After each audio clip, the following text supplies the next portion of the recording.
প্রিয় লিসেনার্স, আমরা আজকের এপিসোডে 3টি ঘটনা উপস্থাপন করব। এর মধ্যে প্রথম ঘটনাটি থাকবে আমার নিজের সংগ্রহ করা, আর পরবর্তী 2টি ঘটনা আপনাদের সকলের প্রিয় জয় বড়ুয়া ভাইয়ের। অনেকেই জয় বড়ুয়া ভাইয়ের ঘটনার অপেক্ষায় ছিলেন, আশা করছি আপনাদের এই অপেক্ষার ইতি ঘটছে। প্রিয় লিসেনার্স, যেই ঘটনাটি আমি নিজে সংগ্রহ করেছি, এই ঘটনাটি আমি যখন শুনি তখন আমার সাথে আমাদের মডারেটর বদরুজ্জামান রাকিবও ছিল। তিনি নিজেও এটি শুনেছেন। মূলত ঘটনাটি যার কাছ থেকে সংগ্রহ করি তিনি পেশায় একজন গাড়ি চালক, তার নাম তুহিন। ওনার বাড়ি লালমনিরহাট জেলার কালীগঞ্জ উপজেলার ভোটমারি ইউনিয়নের শ্রুতিধর দরগারপাড় এলাকায়। এই শ্রুতিধর দরগারপাড় এলাকায় একটা বিশেষ জায়গা নিয়ে এই ঘটনাটি। তবে ঘটনাটি মূলত যেই জায়গা কেন্দ্রিক, সেই জায়গায় বলতে পারি যে এই তুহিন ভাইদের বাড়ি। সেখান থেকে পায়ে হাঁটা 2 মিনিটের পথ। ঘটনার মূল অংশে যাওয়ার আগে তুহিন ভাইকে নিয়ে কিছু কথা না বললেই নয়। যখন তার সাথে কথা বলছিলাম তখন তিনি তার পরিবারেরই রহস্যময় একটি ব্যাপার জানান। সেটি বলেই মূলত ঘটনাটির গভীরে চলে যাব। এই যে তুহিন ভাই, ওনার চাচা, দাদা, ওনারা কিন্তু যথেষ্ট সচ্ছল পরিবারের। ওনার দাদা রহস্যজনকভাবে, এটা জানা যায় না আসলে ব্যাপারটা কি হয়েছিল, অনেকগুলো টিন বলতে আগে যে মুড়ির টিন ছিল, এখনও গ্রামগঞ্জে এটা দেখা যায়, তো এরকম অনেকগুলো মুড়ির টিনের ভেতরে চান্দির পয়সা নাকি পেয়েছিলেন। উনি কিভাবে এটা পেয়েছিলেন, কার কাছ থেকে পেয়েছিলেন, সেটা একটা রহস্য। এটা ওনার দাদা কখনোই কাউকে বলেন নাই। কোনো গুপ্তধন পেয়েছিলেন নাকি অন্য কোনোভাবে পেয়েছিলেন, কোনো জিন তাকে দিয়েছিল, এই বিষয়টি জানা যায় না। তুহিন ভাইয়ের বাবা ওনার দাদার সর্বকনিষ্ঠ সন্তান। ওনার দাদা মৃত্যুর পূর্বে তার সন্তানকে, মানে তুহিন ভাইয়ের বাবাকে, 4টা মুড়ির টিন ভর্তি চান্দির পয়সা দিয়ে গিয়েছিলেন। রহস্যজনকভাবে এই 4টা পয়সা ভর্তি মুড়ির টিন হারিয়ে যায় বা চুরি হয়ে যায়। মুড়ির টিন ছাড়াও, মানে ওই মুড়ির টিনের ভেতরে চান্দির পয়সা ছাড়াও উত্তরাধিকার সূত্রে যথেষ্ট জমি জমার মালিক হয়েছিলেন কিন্তু এই তুহিন ভাইয়ের বাবা। ওনার বাবার নাম মোহাম্মদ মহিউদ্দিন। ওই এলাকায় যারা আছেন তারা হয়তো বা তাকে চিনে থাকবেন। উনি যখন আসলে এই চান্দির পয়সাগুলো হারিয়ে ফেলেন তখন উনি খুব চিন্তিত হয়ে পড়েন, কে নিল। এরপরে উনি বিভিন্ন ধরনের তান্ত্রিক কবিরাজের শরণাপন্ন হতে থাকেন, যারা জিন নামাতে পারে, মানে জিন হাজির করতে পারে, তাদের কাছ থেকে তথ্য নিতে পারে আর কি। তো উনি এই কবিরাজের পেছনে প্রচুর টাকা খরচ করেছেন। ওনার জমিগুলো বিক্রি করেছেন। জমি বিক্রি করে করে এই কবিরাজের পিছনে দৌড়াতেন, কবিরাজ বাড়িতে নিয়ে আসতেন। উনি চিন্তা করতেন যে এই কবিরাজের মাধ্যম দিয়ে জিনের কাছ থেকে যে তথ্য পাওয়া যাবে, সেই তথ্যের আলোকে হয়তো বা উনি আবার সেই 4টা টিন ভর্তি চান্দির পয়সা ফেরত পাবেন। তো এরকম করতে করতে ওনার অনেক জমি জমা উনি শেষ করে ফেলেন। ওনার কাছ থেকে টাকা খেয়ে খেয়ে অনেক কবিরাজ কিন্তু বাড়িঘর করে ফেলেছে, আর ওদিকে উনি ওনার সম্পত্তিগুলা আস্তে আস্তে খোয়াতে থাকেন। বর্তমানে তুহিন ভাইদের 1% জমিও নিজেদের নামে নাই, এটি উনি জানাচ্ছিলেন। অথচ ওনার অন্যান্য চাচা যারা আছেন তারা কিন্তু যথেষ্ট ধনী। 18 বছর আগে উনি এই ঢাকা শহরে এসেছিলেন, যখন ওনার পরিবার একদম পথে বসেছিল। এরপর উনি ড্রাইভিং শুরু করেন। বর্তমানে উনি ড্রাইভিং প্রফেশনেই রয়েছেন। কথা প্রসঙ্গে উনি আরও একটি বিষয় জানান যে উনি 13 বছর ধরে বিবাহিত, কিন্তু 13 বছরে ওনার কোনো সন্তানাদি হয়নি। অনেক পরীক্ষা নিরীক্ষা করা হয়েছে, ওনার এবং ওনার স্ত্রীর কারোরই কোনো সমস্যা ধরা পড়েনি। তাহলে ওনার যে সন্তানাদি নাই, এই বিষয়টা কেন হচ্ছে এটাও উনি বলতে পারেন না। আল্লাহর ইচ্ছাই হচ্ছে এটা তো সত্য, নাকি এর সাথে প্যারানরমাল কোনো বিষয় জড়িত রয়েছে, এটাও উনি ভালো করে বলতে পারেন না। এই বিষয় নিয়ে কথা হতে হতে হঠাৎ করেই উনি আরও একটি বিষয়ের অবতারণা করেন। সেটি হচ্ছে এই যে শ্রুতিধর দরগার পাড় যে এলাকাটা, সেই এলাকায় একটা ভয়ঙ্কর তেঁতুল গাছ রয়েছে। এই তেঁতুল গাছকে ঘিরে রয়েছে অনেক রহস্যময় কথা, যেগুলো শুনলে এই 2025 সালে এসে হঠাৎ করে অবাক লাগতে পারে। কিন্তু ওই এলাকায় যারা আছেন, আর বিশেষ করে যারা উত্তরবঙ্গে যে রেলগাড়িগুলো চলে, সেই রেলগাড়িতে যারা দায়িত্ব পালন করেন, বিশেষ করে লালমনিরহাট এক্সপ্রেস বা অন্যান্য যে ট্রেনগুলো যায়, তারা কিন্তু এই বিষয়টা অবগত রয়েছেন। তো চলুন চলমান এই ঘটনার কিছু কিছু অংশ আপনাদের সামনে তুলে ধরি। শুরুতেই চলে যাব 2002 সালের দিকে। তখন দেশব্যাপী অপারেশন ক্লিন হার্ট পরিচালিত হচ্ছিল, যৌথ বাহিনীর অভিযান পরিচালিত হচ্ছিল। তখন কিন্তু অনেক সময়ই এই যৌথ বাহিনীর গাড়িগুলো টহল দিত। এমনই একটি টহল টিম, প্রায় 7টা গাড়ির সমন্বয়ে একটা টহল টিম চলে আসে এই শ্রুতিধর দরগার পাড় এলাকায়। রাস্তা ধরে যখন যাচ্ছিল গাড়িগুলো, হঠাৎ করেই তাদের গাড়ির সামনে কয়েকটা সুন্দরী নারী অবয়ব চলে আসে। এত রাতের বেলা এই ধরনের নারী অবয়ব আর্মি বা যৌথ বাহিনীর গাড়ির সামনে চলে আসায় গাড়িগুলো থেমে যায়। প্রথমে তারা ভেবেছিলেন যে হয়তোবা এলাকারই কোনো মেয়ে হবে, অথবা মাথায় কোনো সমস্যা আছে, না হলে হঠাৎ করে রাতের বেলা এখানে এসে এভাবে এরকম আচরণ করবে কেন। তাদের আচরণের মধ্যে অদ্ভুত রকমের একটা ব্যাপার ছিল। তারা নাকি হুট করে গাড়ির সামনে এসে অদ্ভুতভাবে নাচছিল, এবং যখন অফিসাররা এটা দেখেছিল তখন তো তারা সবাই গাড়ি থামিয়ে দিয়েছিলেন আর কি, পেছনের গাড়িগুলোকেও থামতে বলেছিলেন ওয়্যারলেসের মাধ্যম দিয়ে। এর মধ্যে একজন অফিসার নির্দেশ দেন যে তোমরা একজন নামও, নেমে তাদেরকে এখান থেকে সরে যেতে বলো।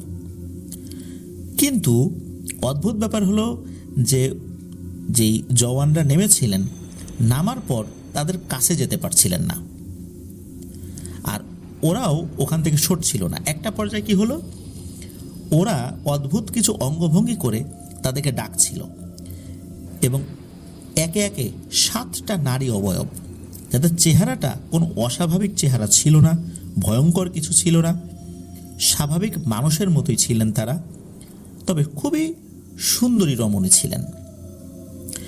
হঠাৎ করে এই ধরনের 7টা অবয়ব আসার পর, ওই সময় তো টহল চলছিল, তাদের প্রতি খুবই বিরক্ত হন এই যারা এই টহলের নেতৃত্বে যারা ছিলেন। তখন তাদেরকে ধরার জন্য, বিশেষ করে তাদের ওই সময় তো একটা গুরুত্বপূর্ণ অপারেশনে যেতে হচ্ছিল, তারা চিন্তা করেছিলেন তাদের অপারেশনকে বাধাগ্রস্ত করার জন্য হয়তোবা তাদেরকে পাঠানো হয়েছে। যেহেতু ওইখানে যারা এসেছিলেন তারা তো কেউই লোকাল না, বাংলাদেশের বিভিন্ন জায়গা থেকে চাকরি করতে আসছিলেন, তাদেরকে এখানে পাঠানো হয়েছে। তো এই কারণে ওনারা বিষয়টা ওইভাবেই দেখেছিলেন। তাদেরকে ধরার জন্য যখন গাড়ি রওনা দেয়, তারা না একটা তারা দেখলো কি তারা একটা মাঠের মধ্যে চলে এসেছে। তারা না কিছুই বুঝতে পারছিল না যে আসলে কি হচ্ছে। যখনই তাদেরকে ধরার চেষ্টা করা হয়, তারা ছুটে ছুটে এদিক ওদিক ছোটাছুটি করে, কোনোভাবেই তাদেরকে আটকানো যায় না। এখন তারা তো নারী অবয়ব, তাদেরকে তো ফায়ার করা যায় না, আর তাদের হাতে তো অস্ত্র নাই যে অস্ত্র আছে তারা তাদেরকে উল্টো আক্রমণ করতে পারে, এই জন্য ফায়ার করবে। বিষয়টা তো খুবই সেন্সিটিভ একটা ইস্যু। এই যে 7টা আর্মির গাড়ি সমানে ঘুরছে তো ঘুরছেই, সেখানে যে শুধু আর্মির গাড়ি ছিল বিষয়টা এরকম না, যৌথ বাহিনী বলতে যেটা বোঝায় সম্মিলিত একটা বাহিনী ছিল, তবে আর্মি ছিল বেশি সেখানে। তো এই যে ঘুরছে, ঘুরতে ঘুরতে তারা অস্থির হয়ে গেছে, একটা দিকভ্রান্ত অবস্থা। একটা পর্যায়ে দেখা গেল এই 7টা অবয়ব পাশে একটা বাড়ির ভিতরে চলে গেল। এরপরে তাদেরকে দেখা যাচ্ছিল না। তখন গাড়ি থেকে অফিসার নেমে অন্য যারা সদস্য আছে তাদেরকে বলেন যে এই বাড়ির যিনি কর্তা তাকে ডেকে নিয়ে আসো। তো ডেকে নিয়ে আসা হলো, কথা বলে জানা গেল যে ইনি একজন কবিরাজ। তো তাকে যখন বিষয়টা বলা হলো, উনি মৃদু হেসে দিয়ে বললেন যে স্যার, আসলে এখানে এই ব্যাপারটা ঘটে, আমরা বুঝতে পারছি না যে কেন আপনাদের সাথে ঘটলো, তবে এটা অনেক আগে থেকেই ঘটে আসছে। তখন উনি জানালেন যে এই যে রাস্তার পাশে যে বিশাল বড় একটা তেঁতুল গাছ রয়েছে, এই তেঁতুল গাছে 7টা পরী থাকে। এই 7টা পরী কখনো মানুষকে ক্ষতি করে না, তবে রাতের বেলা কেউ যদি দ্রুত গতিতে যানবাহন নিয়ে এদিক দিয়ে আসে তাহলে এরা তাদের পথ রোধ করে দাঁড়ায়। আপনাদের বেলা হয়তো এটাই হয়েছে, কিন্তু এই ব্যাপারটা অফিসার মানতে চাচ্ছিলেন না। উনি প্রথমে খুব বিরক্ত হয়েছিলেন, চিন্তা করলেন যে এরা হয়তো এই বাড়িরই সদস্য। ওই বাড়ি সার্চ করেও কিন্তু ওই 7টা অবয়বকে পাওয়া যায়নি। পরবর্তীতে তারা হয়তো খোঁজখবর নিয়েছিলেন, কিন্তু ব্যাপারটা রহস্যময় তো। আর তাদেরকে বলা চলে যে প্রায় সারা রাতই ওই মাঠের মধ্যে একটা গোলক ধাঁধার মধ্যে রেখেছিল। এই বিষয়টা অত্র এলাকায় এখনও অনেকেই জানে, যেহেতু 2002 সালের ঘটনা বা তারও কিছু মাস আগের ঘটনা। এখন যারা সার্ভিসে আছেন তারা হয়তো এই বিষয়টা জানেন না বা মুখে মুখে জানেন, আর এই ধরনের ঘটনাগুলো খুব সেন্সিটিভ হওয়ার কারণে ওইভাবে প্রকাশিত হয় না। ওই সময় যারা সার্ভিসে ছিলেন, এতদিনে অনেকেই অবসরে চলে গেছেন, হয়তো মুখে মুখে কেউ কেউ শুনেছেন, বা ওই সময় যারা একদম তরুণ হিসাবে যোগদান করেছেন তারা হয়তো এই ঘটনার সাক্ষী হিসাবে এখনও হয়তো কারো কারো কাছে গল্প করেন, কিন্তু এগুলো লিখিত কোনো দলিল তো আসলে থাকে না। আর আর্মির ব্যাপারগুলো তো অত্যন্ত স্পর্শকাতর, যার কারণে এই বিষয়গুলো বাইরে ওইভাবে প্রকাশিত হয় না। এই তো গেল ওই সময়ের একটা ঘটনা, যেটা ওই এলাকার সকলেই জানেন বলে আমাদেরকে জানিয়েছেন তুহিন ভাই। এরপর আরও একটা অদ্ভুত ব্যাপার আপনাদের সামনে এখন উপস্থাপন করব। আজ থেকে 2-3 বছর আগের ঘটনা। লালমনিরহাট এক্সপ্রেস, এটি যখন এই শ্রুতিধর দরগার পার এলাকা পার হচ্ছিল, হঠাৎ করেই রাতের বেলা এই ট্রেনটি থেমে যায়। ড্রাইভার ট্রেনটি থামিয়ে দিতে বাধ্য হন। আসলে বাধ্য হয়েছিলেন নাকি একাই থেমে গিয়েছিল, ব্যাপারটা কিন্তু এটা আলোচনা সাপেক্ষ ব্যাপার, কারণ বিষয়টা একটা রহস্য রয়ে গেছে।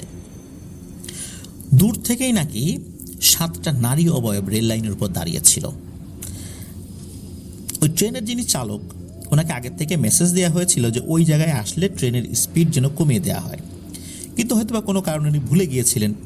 হঠাৎ করে দূর থেকে যখন এটা দেখছিলেন, এরপর উনি গতিটা কিছুটা কমালেও ট্রেন থামান নাই, কিন্তু ট্রেনটা নাকি একা একাই থেমে যায় এবং ট্রেনের সামনে ওই অবয়বগুলো দাঁড়িয়েই থাকে। ওই ট্রেনে যারা যাত্রী ছিলেন তারা কিন্তু কেউই ট্রেন থেকে নামেন নাই। অনেকেই জানতেন যে এইখানে সমস্যাটা কি হয়। কিছু সময় পর একা একাই নাকি ওই 7টা অবয়ব ট্রেনের উপর, বলতে এই যে রেল লাইনের উপর থেকে তারা সরে চলে যায়। এরপর ট্রেন আবার চলা শুরু করে। এখন পর্যন্ত নাকি রাতের বেলা ওই জায়গা দিয়ে ট্রেন যখন চলে তখন স্পিড কমিয়ে দিতে হয়, তা না হলে ট্রেনটা তারা নাকি থামিয়ে দেয়। এরকম কথা কিন্তু প্রচলিত রয়েছে। আরও একটা ব্যাপার প্রচলিত আছে, সেটা হচ্ছে যে ওই জায়গায় আসার পর অনেকেই নাকি ট্রেনের জানালা দিয়ে টর্চ মারতে থাকে সেই তেঁতুল গাছের দিকে। ওই তেঁতুল গাছে অনেকেই নাকি এই 7টা নারী অবয়বকে দেখেছে। তারা ভয়ঙ্কর বেশে কখনোই থাকে না এবং কখনো কোনো মানুষকে কোনো ধরনের ক্ষতি করেছে এমন নজিরও পাওয়া যায় নাই। ওই গ্রামের অনেকেই নাকি এই 7টা রহস্যময় নারী অবয়বকে দেখে, এখনও দেখে। আর ট্রেনে যারা বসে থাকেন তারা যখন টর্চ মারেন ওই জায়গায় আসার পর, তারাও নাকি বিভিন্ন সময় ওই গাছে তাদেরকে বসে থাকতে দেখেছেন। এখনও নাকি সেটা চলমান রয়েছে। অনেকেই নাকি এক স্টেশন থেকে ওঠে ওই জায়গা পার হয়ে পরের স্টেশনে নেমে যায় শুধু ওই তেঁতুল গাছে ওই নারী অবয়বগুলোকে দেখার জন্য। এরপর আসি কাছাকাছি যেই বাই রোড রয়েছে, মানে রাস্তা রয়েছে, সেদিক দিয়ে যখন কোনো গাড়ি চলে স্পেশালি রাতের বেলা ট্রাক চলে, দিনের বেলাতে কিন্তু এটা কিছু হয় না, একদম স্বাভাবিক। এটা শুধু বলছি রাতের বেলার কথা। তো রাতের বেলা ট্রাক চালক যারা আছেন তাদের সাথে কিছু ভয়ানক ঘটনা ঘটে। এমন একজন ট্রাক চালকের ঘটনা উপস্থাপন করব। ওই ট্রাক চালক রাতের বেলা গাড়ি চালিয়ে যাচ্ছিলেন, তার সাথে তার হেল্পারও ছিল।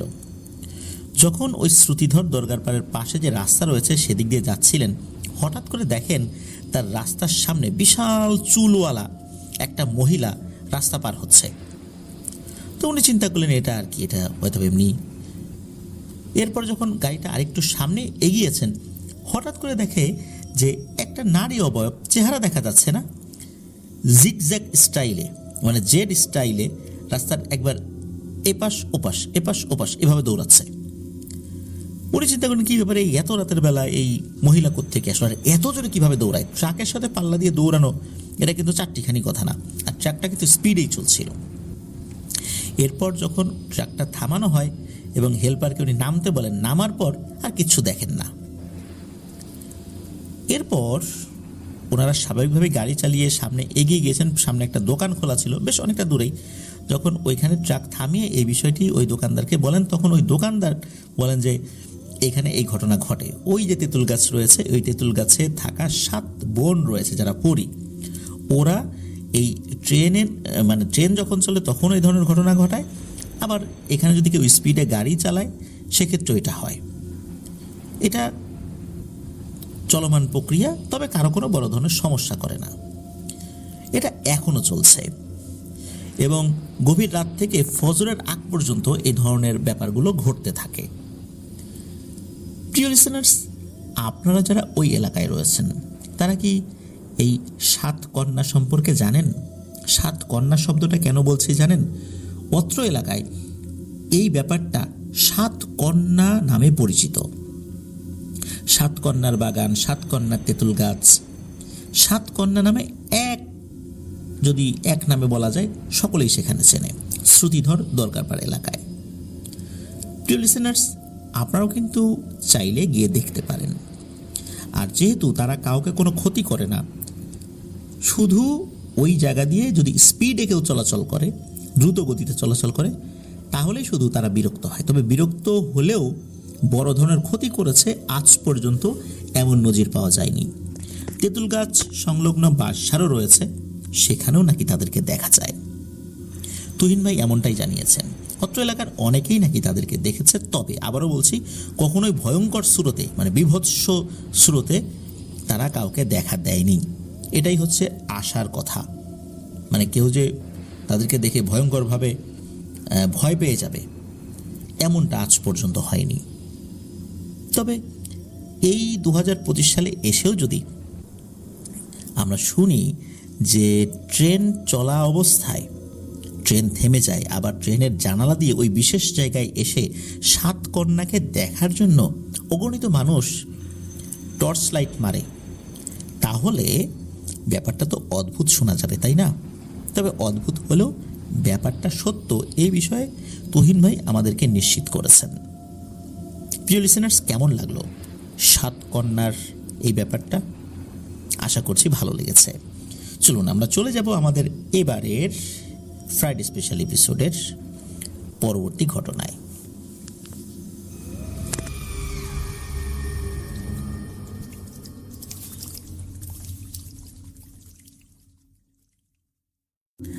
আবারও স্বাগতম জানাচ্ছি প্রিয় লিসেনার্স আমাদের এবারের ফ্রাইডে স্পেশাল এপিসোডের নতুন আরও একটি ঘটনায়।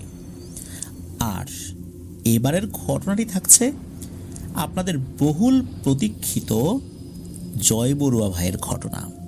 জয় বড়ুয়া ভাই আমাদেরকে রেগুলার ঘটনা পাঠাতে পারেন না, এর পেছনে কারণ হচ্ছে উনি একটি বেসরকারি হসপিটালে কর্মরত। ওই হসপিটালের অনেক গুরুত্বপূর্ণ দায়িত্ব তাকেই পালন করতে হয়।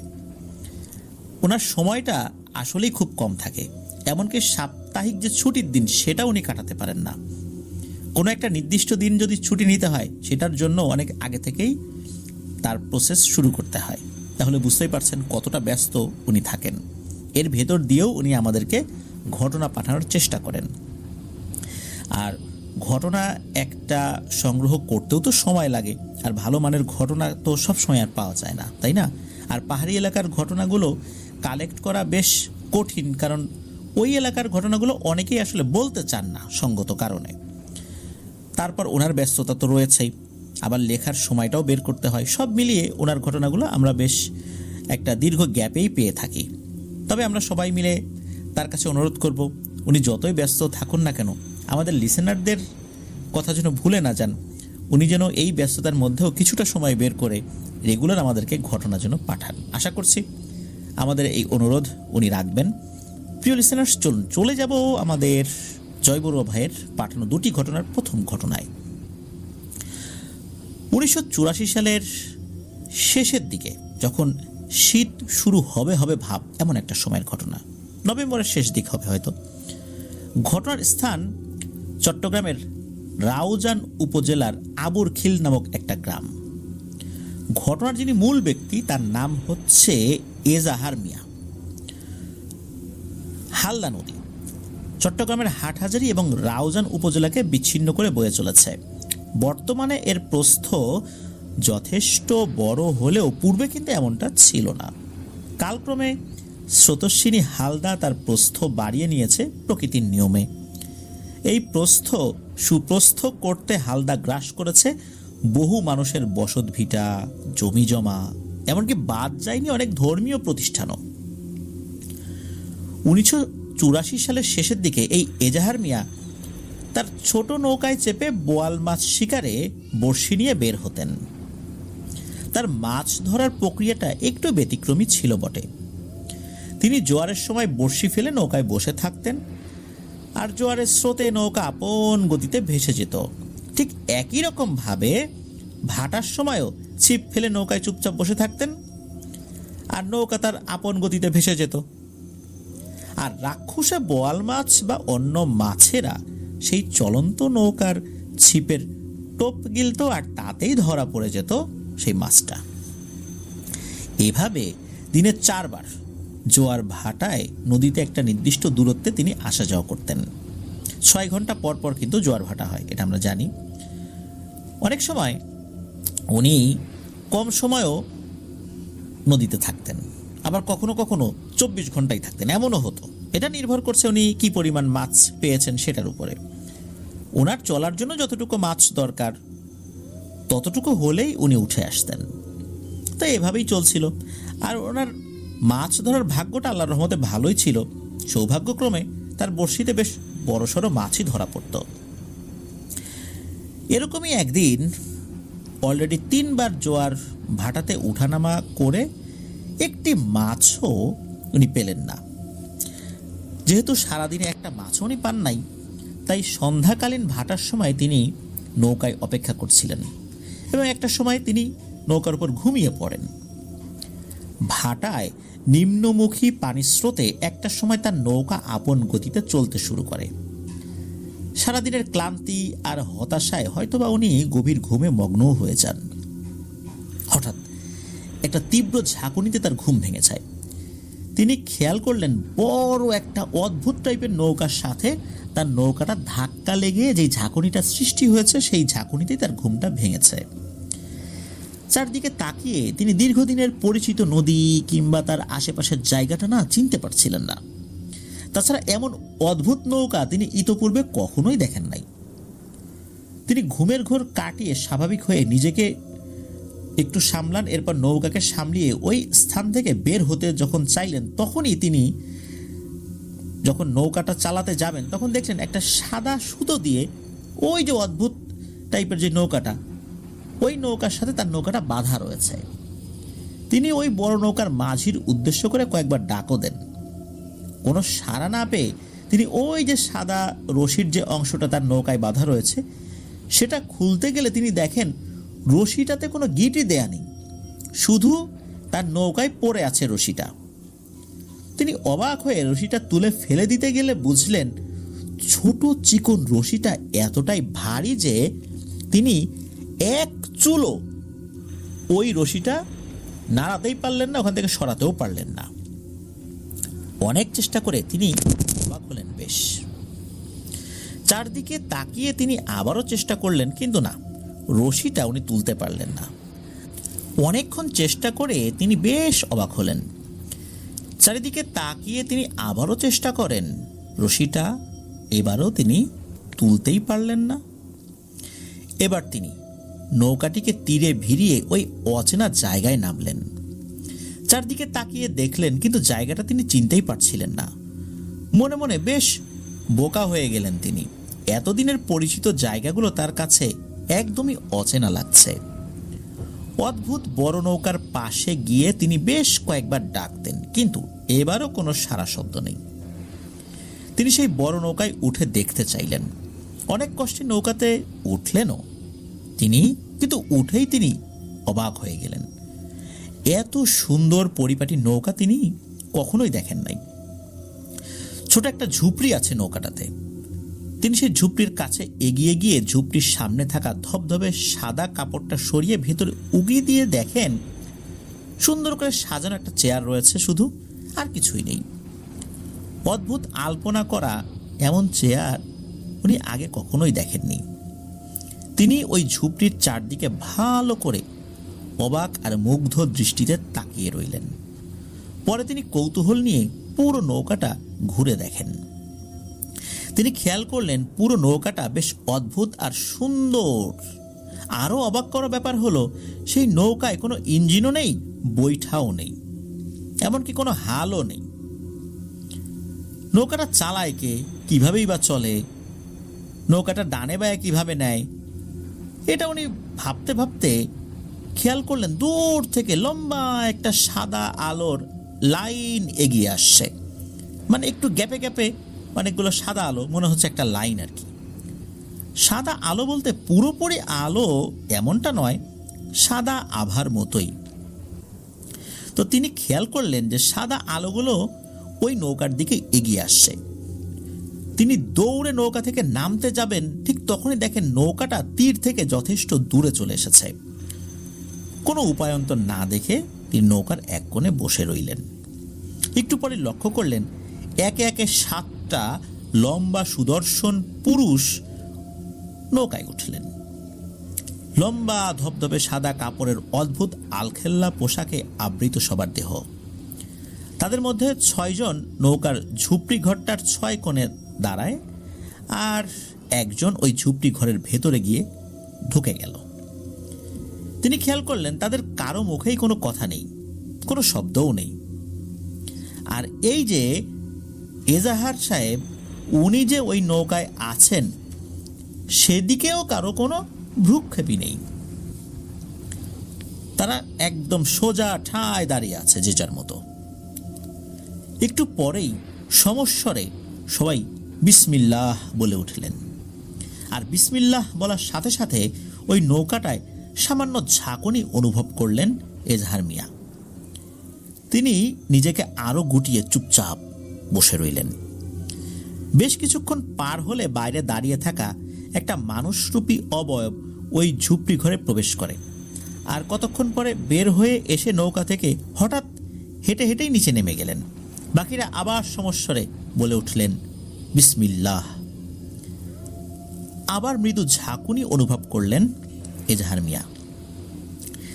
তার কাছে মনে হলো কেমন একটা কুয়াশা জড়ানো পরিবেশ হয়ে আসছে চারদিকে। উপরে রাতের আকাশ কিংবা চারদিকের পরিবেশ মাথা তুলে তাকাতে গেলে তিনি দেখেন চারদিকে ভয়াবহ আগুন জ্বলছে। এতক্ষণ তিনি যেগুলোকে কুয়াশা মনে করেছিলেন, এগুলো আসলে ধোঁয়া। তিনি তো ভয়ে ঘাবড়ে গেলেন, আরো চুপচাপ গুটিয়ে নিলেন নিজেকে। কতক্ষণ পরে তিনি আবার দেখলেন আগের মতো আরো একজন অবয়ব সেই ঝুপড়ি ঘরে ঢুকে কতক্ষণ পরে বেরিয়ে আগের মতোই অনেকটা হেঁটেই নেমে গেলেন নৌকা থেকে। একটু পরেই আবার সমস্বরে বলে উঠলেন বিসমিল্লাহ। সাথে সাথে আবারও মৃদু ঝাঁকুনি অনুভব করলেন এজাহার মিয়া। কতক্ষণ পর তিনি বেশ শীত অনুভব করতে লাগলেন। মাথা তুলে চারদিকে তাকিয়ে দেখলেন চারদিকে ধবধবে সাদা তুষারে আবৃত এলাকা। এমন তুষারাচ্ছন্ন এলাকা জীবনে উনি কখনো দেখেননি। অবাক হয়ে তাকিয়ে দেখে তিনি প্রথমবারের মতো অনুভব করলেন নৌকাটা অসম্ভব গতিতে ভেসে যাচ্ছে বা উড়ে যাচ্ছে। এবার তার মনে ভয় সঞ্চার হলো, তিনি আসলে যাচ্ছেনটা কোথায়। হুট করে আবার বসে পড়লেন নিজের জায়গায়। নৌকার এত গতি, এত অদ্ভুত কিছু ঘটে চলেছে, অথচ সেই অবয়বদের কারো কোনো ভ্রুক্ষেপই নেই, নেই কোনো নড়াচড়া, সারা শব্দ। এরা কি মানুষ নাকি অন্য কিছু? সারা জীবন রাত বিরাতে মাছ ধরা লোকটা কখনো জিন ভূত দেখেনি, এসব চিন্তা কখনো মাথায় আসেনি। সবসময় এসব চিন্তা মাথায় আসলে ভয় লাগতো, এখন উনি কিনা এই ধরনের একটা ভয়ঙ্কর পরিবেশে পড়ে গেছেন। ভয় বলতে তাদের পূর্বপুরুষরা ইংরেজদেরকে ভয় পেতেন, এরপরে শোষক জমিদারদেরকে ভয় পেতেন, এরপরে পাক হানাদার বাহিনীকে ভয় পেতেন। কিন্তু জিন জাতির সান্নিধ্যে যে ওরা আসবেন বা মানুষের কাছে জিন জাতি চলে আসবে, এরকমটা আসলে তার কল্পনাতেও ছিল না। এসব ভাবতে ভাবতে আবারও আরেকজন মানুষরূপী অবয়ব ওই ঝুপড়ি ঘরে ঢুকে কতক্ষণ পরে বেরিয়ে আসে। আগের দুজনের মতোই নৌকা থেকে নেমে যায়, যথারীতি আগের মতোই সমস্বরে বিসমিল্লাহ শব্দ শোনা যায় বাকিদের মুখে। এবার এজাহার মিয়া খেয়াল করলেন প্রচণ্ড বৃষ্টি হচ্ছে চারিদিকে, অথচ তাদের নৌকায় কোনো বৃষ্টি হচ্ছে না। আগে থেকেই অদ্ভুত বিষয় দেখা এজাহার মিয়া তেমনটা অবাক হলেন না। একটু পরে আবারও আগের মতো আরও একজন অবয়ব নৌকা থেকে একইভাবে নেমে যায়। এভাবে কিছুক্ষণ পরে আরও একজন, তারপরে আরও একজন নৌকা থেকে নেমে কোথায় যেন হারিয়ে যায়। এত অতিপ্রাকৃত বিষয় দেখে বিশেষ কিছু আর নির্দিষ্টভাবে মনে রাখতে পারেননি এজাহার মিয়া। পুরো নৌকায় তিনি আর ঝুপড়ি ঘরে থাকা সেই অবয়বটা। এভাবে বেশ কিছুক্ষণ পরে সেই ঝুপড়ি ঘরে থাকা অবয়বটি বেরিয়ে এসে নিজের মতো করে হেঁটে নৌকা থেকে নেমে গেলেন। এজাহার মিয়া চারিদিকে তাকিয়ে দেখলেন বিশাল জলরাশির মাঝখানে দাঁড়িয়ে রয়েছে নৌকাটি। হালদা নদীর বুকে বোয়াল মাছের মতো রাক্ষসে মাছ শিকারী নিজেকে আবিষ্কার করে কুল কিনারাহীন জলরাশির মাঝখানে। নৌকার চারিদিকে তাকিয়েও একই দৃশ্য দেখেন এজাহার মিয়া। চারিদিকে শুধুই জলরাশি, আশেপাশে কোনো আলো দেখা যাচ্ছে না। অনেক দূরে যদি কোনো জনমানব থাকে বা অনেক দূরে কোনো নৌকা থাকে, জাহাজ থাকে, সেখানে তো আলো জ্বলবে, কিন্তু উনি কিছুই দেখতে পাচ্ছেন না। মনে হচ্ছে আশেপাশে কয়েকশো কিলোমিটারের মধ্যেও কোনো আলোর নিশানাও নেই। উনি ওই অবয়বটাকে খেয়াল করতে গেলে দেখেন সেই অবয়বটাও কোথাও নেই। চূড়ান্তভাবে ঘাবড়ে গেলেন এজাহার মিয়া। এ কোথায় এসে পড়লেন তিনি? নৌকার এই মাথা থেকে ও মাথা দৌড়ে তিনি তো কোনো কুল কিনারা পাচ্ছেন না। সেই একই দৃশ্য, চোখ যতদূর যায় শুধুই জলরাশি। তবে হঠাৎ খেয়াল করলেন তার নৌকাটাও ঠিক আগের মতোই বড় নৌকার সাথে বাঁধা রয়েছে। মনে মনে বেশ আশার সঞ্চার হলো, এই ভেবে যে অন্তত উনি পৃথিবীতে তো আছেন। কিন্তু পরক্ষণে তার ভুল ভেঙে যায়। ভালো করে খেয়াল করলে উনি দেখতে পান যে এত বিশাল জলরাশির ঢেউয়ের দোলায় বিন্দুমাত্র দুল ছিল না ওই নৌকা দুটি। ঠায় দাঁড়িয়ে আছে, তার ছোট নৌকাটিও দাঁড়িয়ে আছে আর এই বড় নৌকাটিও দাঁড়িয়ে রয়েছে। অবাক করা বিষয় বটে। একটু পরে তিনি আরও নিশ্চিত হতে পারলেন যখন দেখলেন দু তিনজন অবয়ব সেই পানির উপরে অবলীলায় হেঁটে যাচ্ছেন। এজাহার মিয়া বুঝতে পারলেন তিনি আসলে এক ভিন্ন জগতে আছেন, হয়তোবা পৃথিবীতেই আছেন, তবে এক ভিন্ন জগতে। নৌকা থেকে নামার সাহস না হলেও তিনি তার নৌকায় চলে আসার চেষ্টা করছিলেন এবং একটা সময় বড় ওই নৌকা থেকে নেমে তার নিজের নৌকায় চলেও আসেন। হাত দিয়ে সেই জলরাশি ধরতে পারছিলেন তিনি। এবারও তিনি আরও কয়েকজন অবয়বকে দেখলেন এবং তাদের অনেক ডাকাডাকি করেও কোনো সাড়া শব্দ পেলেন না। মানে সবাই যে যার মতো চলে যাচ্ছে, তার ডাকাডাকিতে কেউ ভ্রুক্ষেপই করছে না। নিজেকে সামনে রাখতে পারলেন না উনি, আর নিজেকে সামনে রাখতে না পেরে কান্নাকাটি শুরু করে দেন এজাহার মিয়া। একটা পর্যায়ে তিনি খেয়াল করতে লাগলেন যে বড় নৌকাটা আবার আপনা থেকেই চলা শুরু করেছে এবং এজাহার মিয়া আর তার নৌকাটাও সমান তালে ভেসে চলেছে। কিছুক্ষণ পরে নৌকার গতি এতটাই বেড়ে গিয়েছিল যে এজাহার মিয়া চোখে সাদা ধোয়া বাঁধার কিছুই দেখছিলেন না। আর তাকিয়ে থাকতে না পেরে নিজের নৌকায় মুখ গুজে শুয়ে পড়লেন তিনি। তার যে ছোট নৌকা সেটা কিন্তু এত স্পিডে চলতে পারে না, কারণ এত স্পিডে চললে ঢেউয়ের সাথে তার নৌকাটা যে ধাক্কাটা খাবে, এতে তার নৌকা দুমড়ে মুচড়ে যাবে। তিনি ভয় পাচ্ছিলেন, এই বুঝি তার নৌকাটা দুমড়ে মুচড়ে গেল আর উনি বিশাল এই জলরাশির মধ্যে পড়ে ডুবে মারা যাবেন। সাঁতরে কোথায় যাবেন? কোনো কুলকিনারাই তো নাই। এরপর উনি আসলে জ্ঞান হারিয়েছেন কিনা তাও জানেন না। মানুষের হই হট্টগোল শুনে তিনি তাকিয়ে দেখেন হালদা নদীর একটা চরে আটকে আছেন তিনি আর তার নৌকাটা ঠিকঠাকই আছে। তিনি নৌকায় মুখ গুজে শুয়ে আছেন। গ্রামে ছড়িয়ে পড়ে এজাহার মিয়াকে পাওয়া গেছে। প্রায় 14 দিন নিখোঁজ থাকার পরে এজাহার মিয়াকে পাওয়া যায়। এজাহার মিয়া নিজেও এখন সবকিছু চিনতে পারছিলেন। এটা তাদেরই গ্রাম। হাউমাউ করে কান্নাকাটি শুরু করে দেন। নৌকা থেকে নেমে বাড়ির দিকে দৌড় দেন এজাহার মিয়া। বাড়িতে তো খুশির রোল পড়ে যায় এজাহার মিয়াকে ফেরত পেয়ে। তিনি ধীরে ধীরে নিজের অদ্ভুত অভিজ্ঞতার কথা তার স্ত্রী, পরিবার পরিজন এবং অন্যদেরকেও বলতে থাকেন। এত অল্প সময়ের মধ্যে 14টা দিন কিভাবে পার হলো? 14 দিন তিনি নাকি নিখোঁজ ছিলেন। সবাই তাকে খোঁজাখুঁজি করেছে। অনেকেই ভেবেছে হয়তোবা নৌকা ডুবিতে উনি মারা গিয়েছেন, আর স্রোতে কোথায় তার লাশ ভেসে চলে গেছে কেউ বলতে পারে না। এমনটাই ভেবেছিল সবাই, কিন্তু না, আল্লাহর অশেষ রহমতে উনি ফেরত এসেছিলেন। এরপরই এজাহার মিয়ার স্বভাব চালচালনে পরিবর্তন আসে। নিজেকে সংযত করে বেশ নামাজি আর পরহেজগার মানুষে রূপান্তরিত হয়ে যান আল্লাহর অশেষ রহমতে। এলাকায় বেশ বিতর্ক জন্মে। কেউ বলে এজাহার মিয়া মানসিকভাবে ভারসাম্য হারিয়েছেন, কেউ বলে যে উনি অজ্ঞান হয়ে প্রলাপ বকছেন। তো এরকমভাবে এক একজন এক এক রকমভাবে কথা বলতে থাকে। কেউ তার কথা বিশ্বাস করে, কেউ বিশ্বাস করে না। তো এইভাবেই জীবন পার করছিলেন এজাহার মিয়া। তৎকালীন দারিদ্রতার করাল গ্রাসে আবারও তিনি মাছ ধরার কাজে নিজেকে নিয়োগ করেন। এবার কেবল বড়শি দিয়ে কুলে দাঁড়িয়ে মাছ ধরার কাজ করতেন। মাঝে মাঝে ঝাঁকি জাল বা হাত জাল দিয়েও মাছ ধরতেন। পূর্বের ভয়ঙ্কর অভিজ্ঞতা থাকায় এজাহার মিয়া রাতে মাছ ধরতেন না, কেবল সন্ধ্যা পর্যন্ত মাছ ধরে বাড়িতে চলে আসতেন। একদিন সন্ধ্যা ঘনিয়ে আসার আগ মুহূর্তে তিনি বড়শি নদীতে ফেলে অপেক্ষা করছিলেন। পেছন থেকে একটা কণ্ঠ শুনতে পান, আমাকে একটা মাছ দে। কানের ভুল ভেবে আবার নিজেকে নিজের কাজে মনোনিবেশ করাতে থাকেন। একটু পরে তার বড়শিতে বেশ জোরেই টান পড়ে। তিনিও নিজের কৌশলে বড়শিতে টান দিতে থাকেন। একটা সময় বড়শিতে গেঁথে যায় বড় একটা কাতল মাছ। বড় একটা কাতল মাছের লেজ দেখে তিনি আনন্দ পান।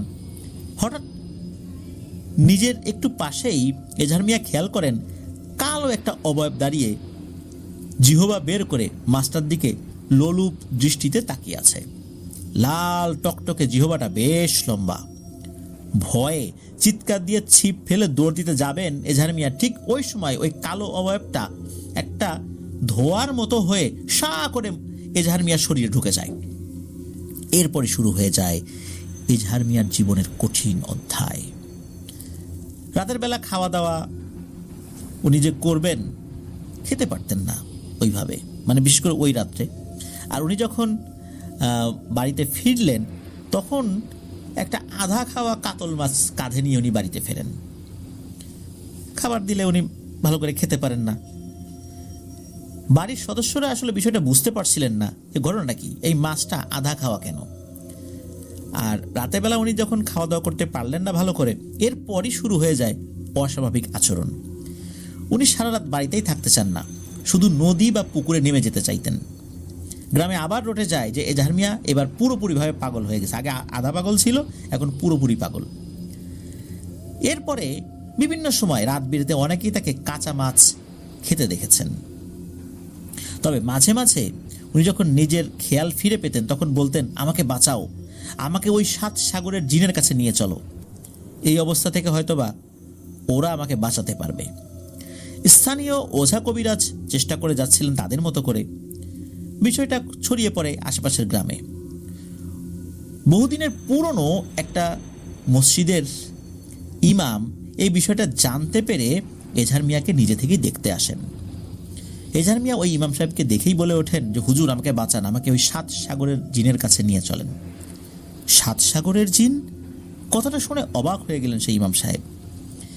এজাহার মিয়ার পরিবার সবিস্তারে সবকিছু খুলে বলেন, এজাহার মিয়াও বলেন। এসব শুনে ওই ইমাম এক অবাক করা তথ্য দিলেন। উনি বললেন, হায় আল্লাহ, তুমি তো অনেক ভাগ্যবান যে তুমি 7 সাগরের জিনের দর্শন পেয়েছ। এই জিন জাতি বেশ পরহেজগার আর ধার্মিক। আল্লাহর ইচ্ছায় এদের অনেক ক্ষমতা রয়েছে।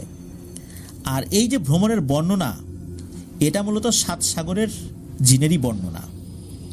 ওরা 7টা জগতে ঢুকতে পারে, এই পৃথিবীতে থাকাই 7টা জগতে ঢুকতে পারে। বিশেষ বিশেষ সময়ে এরা পৃথিবীতে আসে আর তাহাজ্জুদের নামাজের পরেই তারা বিদায় নেয়। আগের বার নাকি এই বর্ষিয়ান ইমাম সাহেব একবার আহ্বান করে জীবনে একবারই দর্শন লাভ করেছিলেন এই 7 সাগরের জিনের। তারা তাকে একটা উপহারও দিয়েছিল। উপহারটা হচ্ছে একটা জিনকে উপহার দিয়েছিল। মূলত সেই জিনটা একটা রাকি জিন, মানে রুকিয়া করতে পারে। সেও খুব পরহেজগার। বিশেষ বিশেষ পরিস্থিতিতে তাকে ডাকা যায়। তখন এই এজাহার মিয়া মূলত সেই হুজুরকে অনুরোধ করেন যে, হুজুর, আমাকে তো সবাই পাগল মনে করে, আসলে তো বুঝতেই চায় না যে আসলে আমি কি পরিবেশ পরিস্থিতির মধ্যে দিয়ে গিয়েছি। আর হঠাৎ করে এই ধরনের একটা ঘটনা ঘটছে, এরকম একটা কালো অবয়ব আমার শরীরে ঢুকে গেছে। এরপর তো আমি এই ধরনের এলোমেলো কাজ করে যাচ্ছি। কখন কাঁচা মাছ খাই এটা আমি নিজেও বলতে পারি না। যাই হোক, ইমাম সাহেবের কথা অনুযায়ী পরিবারের সদস্যরা এই এজাহার মিয়াকে নিয়ে মসজিদে আসেন। ইমাম সাহেব নিজের মতো করে তার অনুগত জিনকে ডেকে জানতে পারেন যে এই এজাহার মিয়া মূলত সেদিন এই 7 সাগরের জিনের দেখাই পেয়েছিলেন, কিন্তু কেন 7 সাগরের জিন এজাহার মিয়াকে দেখা দিয়েছে এই বিষয়টা জানা যায় নাই। কিন্তু এই এজাহার মিয়া যে 7 সাগরের জিনের দর্শন পেয়েছে, তাদের দেশে নিয়ে গিয়েছিল, আবার ফেরত দিয়ে গিয়েছে, এইটা একটা মৎস্য পিশাচ জানতে পারে। এই মৎস্য পিশাচ চিন্তা করে যে এজাহার মিয়ার শরীরের ভেতর নিশ্চয়ই কোনো একটা অলৌকিক শক্তি ঢুকিয়ে দিয়েছে ওই 7 সাগরের জিন, সেটাকে শুষে নিতে হবে। এতদিন সুযোগ পায় নাই, সুযোগ বুঝে সে ওই দিন ওই কাজটা করেছে। এখন সমস্যা হলো, তার শরীরের ভিতরে ঢোকার পর এই পিশাচটা বুঝতে পারে যে আসলে এজাহার মিয়ার শরীরের ভিতরে তেমন কোনো শক্তিই নাই, কোনো অলৌকিক শক্তি নাই। এখন ও ঢুকে পড়েছে, এখন আর সে বের হতে পারছে না। সে চাইলেই আর বের হতে পারছে না, ও আটকা পড়ে গেছে। এখন আটকা পড়ে যাওয়ার পর ওর তো ক্ষুধা লাগছে, কি করবে? এই ক্ষুধার সময় হলে বা ক্ষুধা লাগলে এই এজাহার মিয়াকে দিয়ে কাঁচা মাছ খাওয়ায়, মূলত সেই খায় এটা। এখন সেও চলে যেতে চায়। ওর থেকে মুক্তি দেয়ার যেই প্রক্রিয়া, এই প্রক্রিয়াটা 7 সাগরের জিন জানে। যাই হোক, ইমাম সাহেব ওনার মতো করে চেষ্টা করেন, ওই রাত্রে কিন্তু ব্যর্থ হন। এভাবে 1 দিন, 2 দিন, 3 দিন, 5 দিন, মানে 5ম দিন চেষ্টার পরে ইমাম সাহেবের কাছে খবর আসে যে হ্যাঁ, আজ রাতে তাহাজ্জুদের সময় সেই 7 সাগরের জিন আসবে। তো ইমাম সাহেব সবাইকে দিয়ে সেই মসজিদ যথাসাধ্য পরিষ্কার করিয়ে নেন। আতর, ফুল, গোলাপ পানি, অল্প কিছু মিষ্টি এসব জোগাড় করে রাখেন, আর এক পাশে রেখে দেন এজাহার মিয়াকে। পরদিন সকালবেলা এজাহার মিয়াকে মুক্ত করে দেওয়া হয়। এরপর থেকে আলহামদুলিল্লাহ, আল্লাহর রহমতে এজাহার মিয়া পুরোপুরি সুস্থ হয়ে যান। মূলত ওই রাতে কি হয়েছিল, 7 সাগরের জিনেরা এসে কি করেছিলেন, এটা রহস্যই রয়ে যায়। এই বিষয়ে ইমাম সাহেব কাউকে কিচ্ছুটি বলেন নাই। তবে এই ঘটনা ঘটার সপ্তাহখানেক পর ইমাম সাহেব প্রচণ্ড ভয় নিয়ে ওই মসজিদ ছেড়ে হঠাৎ করে চলে যান। যাবার সময় শুধু এতটুকুই বলে যান যে তিনি আর এখানে থাকবেন না। দীর্ঘদিনের ইমামের এরকম হুটহাট বিদায় নিয়ে বেশ আলোচনা সমালোচনার সৃষ্টি হয়। আর এই ঘটনার পুঙ্খানুপুঙ্খ বিবরণ উনি কখনোই কাউকে দেন নাই। এজাহার মিয়াও কিছু বলতে পারেননি কোন প্রক্রিয়ায় ওই পিশাচ জিনটাকে তারা মুক্তি দিয়েছিলেন, মানে 7 সাগরের জিন মুক্তি দিয়েছিলেন। এই বিষয়টা সম্পূর্ণ রহস্যাবৃতই রয়ে গেছে। তবে এজাহার মিয়া শুধু এতটুকু মনে আছে, ওই 7 সাগরের যে জিন, মানে 7 জন মানুষরূপী অবয়ব ওই রাত্রে এসেছিল, শুধু এতটুকুই মনে আছে, এরপর আর কিচ্ছু মনে নাই। এই ঘটনা নিয়ে মিশ্র প্রতিক্রিয়া রয়েছে ওই এলাকার মানুষের মধ্যে। অনেকেই এজাহার মিয়াকে পাগল মনে করেন, তার সমস্ত ঘটনাকে পাগলের প্রলাপ মনে করেন। এই জন্যই মূলত এই ঘটনা একটা বিতর্কিত ঘটনা। আদতে এটা ঘটেছিল কিনা এটা নিয়ে অনেকে প্রশ্ন তোলেন। তবে আমরা যারা ভয়ের ঘটনা শুনতে ভালোবাসি বা দীর্ঘদিন ধরে ভয়ের ঘটনা শুনি, তারা কিন্তু বুঝতে পারি আসলে এই ধরনের ঘটনা ঘটা কিন্তু সম্ভব। অদ্ভুত ব্যাপার হচ্ছে, একটা রশি, যেটা চিকন একটা রশি, এটা এত ভার কিভাবে হলো যে এজাহার মিয়া কোনোভাবেই সেটি নাড়াতে পারছিলেন না। আবার ওই রশিটা দিয়ে তার নৌকা বাঁধাও ছিল না, শুধু রশিটা তার নৌকার উপরে ছিল কিছুটা অংশ, সেটা উনি ছাড়াতে পারছিলেন না। আর এই 7 সাগরের জিন আসলে কারা, এটাও এক রহস্য, যেই রহস্য আজও উদ্ঘাটিত হয়নি। ইমাম সাহেবই বা কেন হঠাৎ করে উনি নিরুদ্দেশ হয়ে গেলেন? দীর্ঘদিনের এই মসজিদ ছেড়ে উনি হঠাৎ করে কেন চলে গেলেন? কি হয়েছিল ওই রাত্রে? কেনই বা 7 সাগরের জিন এজাহার মিয়াকে দেখা দিয়েছিল? এগুলো রহস্যই রয়ে গেছে, আর হয়তো বা জানা যাবে না কখনোই। এটি ছিল ঘটনা। প্রিয় লিসেনার্স, কেমন লাগলো ঘটনাটি? আশা করছি ঘটনাটি আপনাদের কাছে ভালো লেগেছে। চলুন এবার আমরা চলে যাব জয় বড়ুয়া ভাইয়ের পাঠানো আরও একটি নতুন ঘটনায়। আর এই ঘটনাটি আমাদের এবারের ফ্রাইডে স্পেশাল এপিসোডের তৃতীয় এবং শেষ ঘটনা। চলুন শুনে আসি সেই ঘটনাটি। অনেকক্ষণ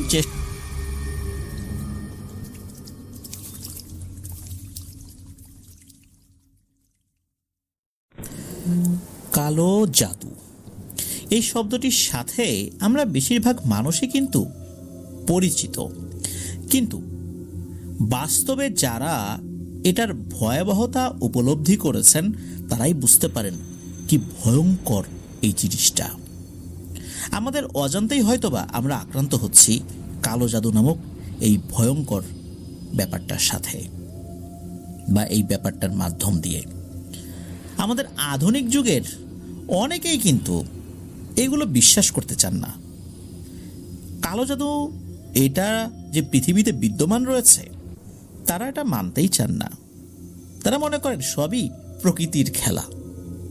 কিন্তু আমরা যারা মুসলিম, আমরা কিন্তু এটা বিশ্বাস করতে বাধ্য।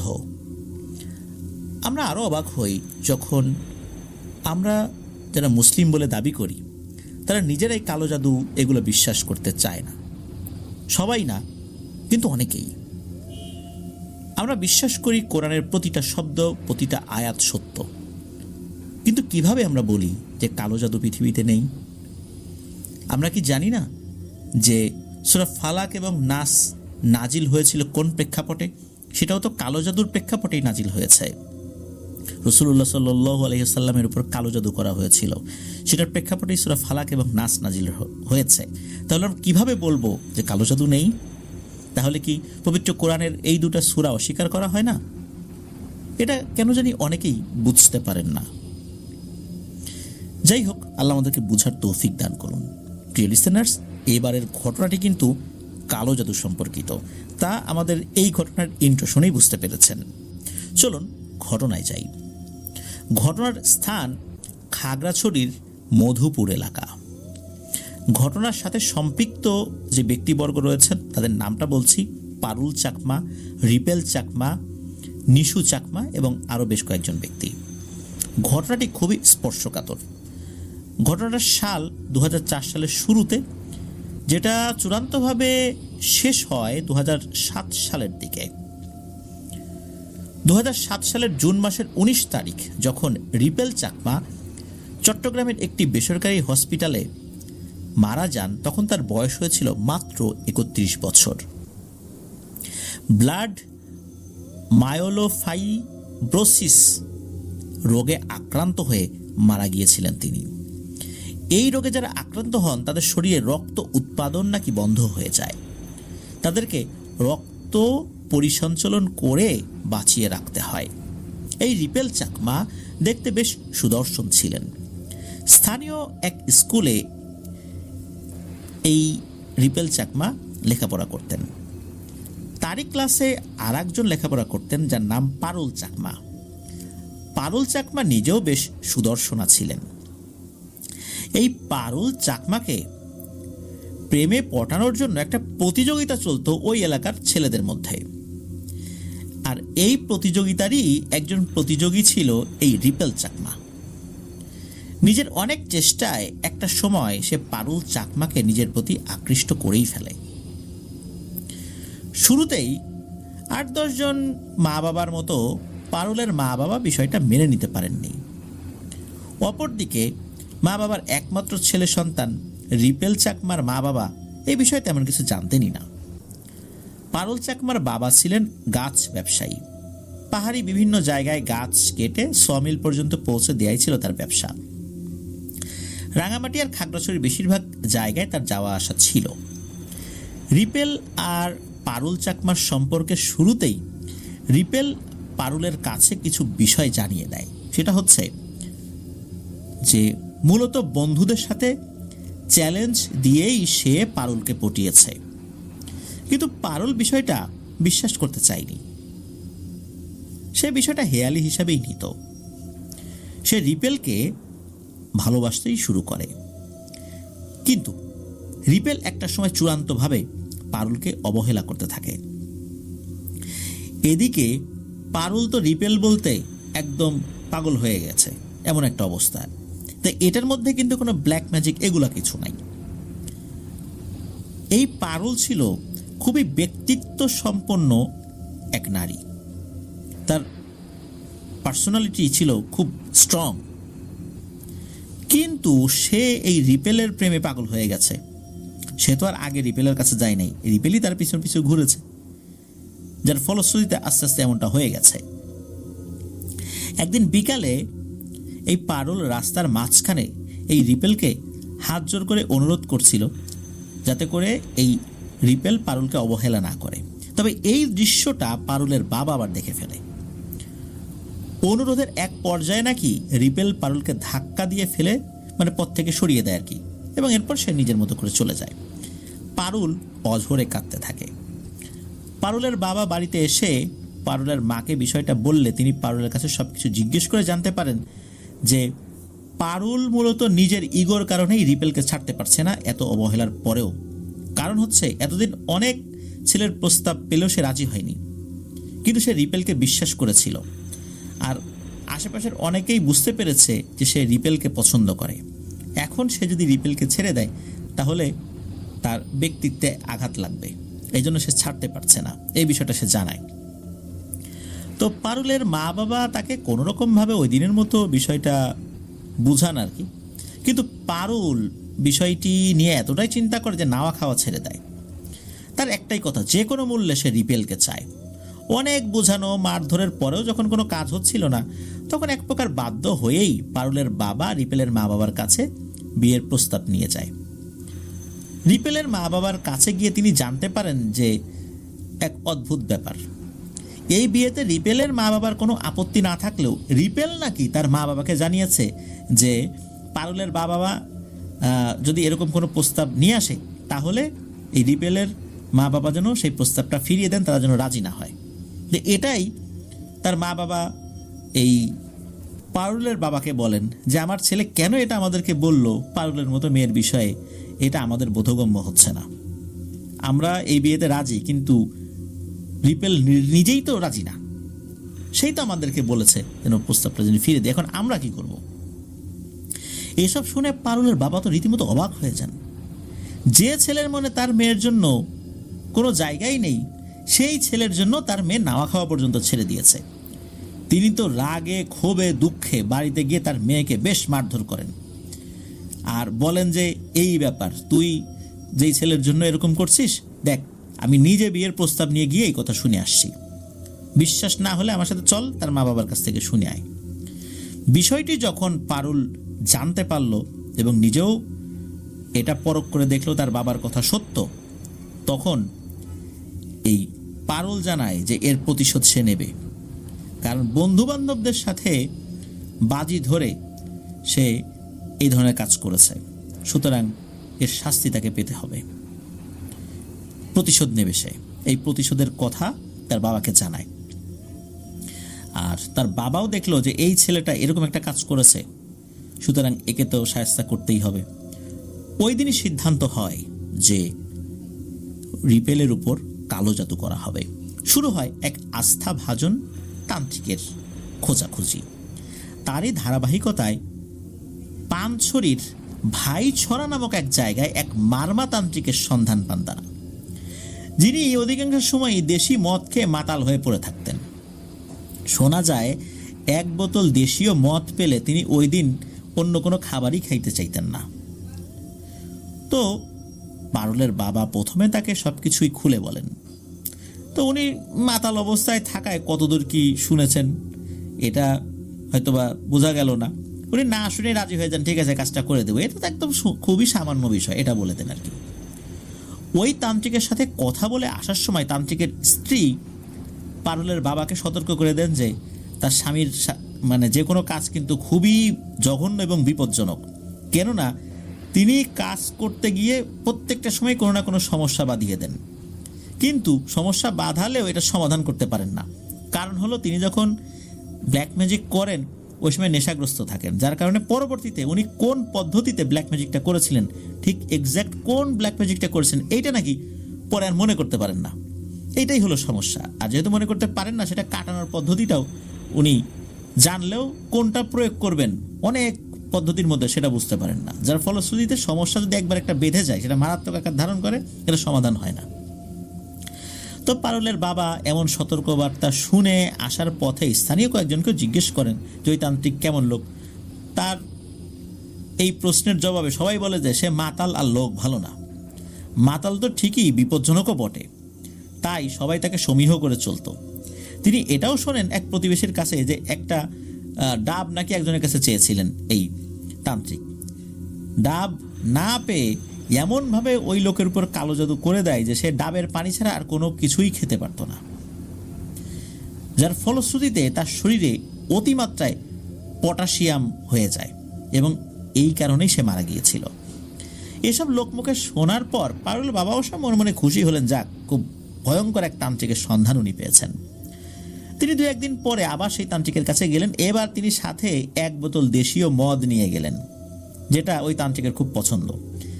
তান্ত্রিক তো ওই দেশীয় মদের বোতল পেয়ে খুশিতে আত্মহারা।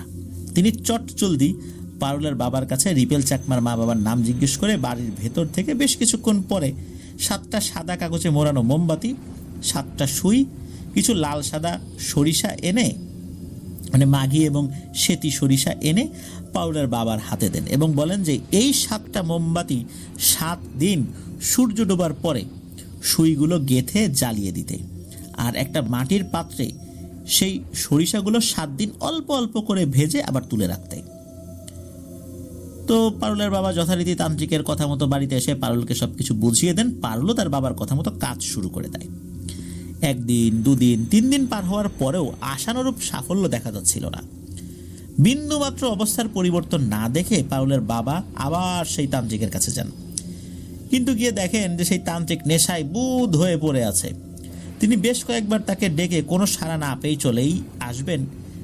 সেই তান্ত্রিকের স্ত্রী পারুলের বাবাকে তখন উদ্দেশ্য করে বলেন যে ওর কাজ কিন্তু খুবই বাজে, আমি কিন্তু বলছিলাম আপনাকে, কখন কাকে কি করে সে মনে রাখতে পারে না, তাই খুব সাবধানে থাকবেন।